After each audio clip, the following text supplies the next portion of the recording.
Michigan enters the spotlight this week as it travels to face Oklahoma, and the program does so amid controversy around head coach Sherrone Moore's suspension. The Wolverines opted to self-impose a 2-game ban, curiously scheduled for their third and fourth games instead of the first two. That allowed Moore to be on the sideline against the Sooners, his alma mater, in what is a pivotal early road test with a freshman quarterback.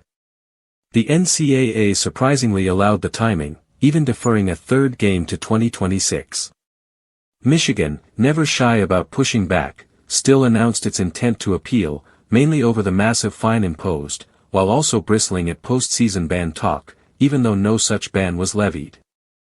Athletic Director Ward Manuel vented frustrations at the notion, insisting that fines should stand alone as punishment. Compounding matters, Michigan also lost an appeal over the targeting ejection of linebacker Jaishawn Barham, meaning he will sit the first half against Oklahoma. His absence could be felt against a Sooners offense led by John Mateer, who already looks settled with more than 24 collegiate games under his belt. Michigan's young quarterback Bryce Underwood impressed in his debut, but that came against New Mexico. The step up in competition and the absence of their defensive leader may tilt things toward Oklahoma in what shapes up as a defensive struggle. Beyond Michigan's drama, this week delivers regional clashes rich in history and animosity. Missouri and Kansas renew their border war for the first time in more than a decade, a rivalry rooted as far back as Civil War raids.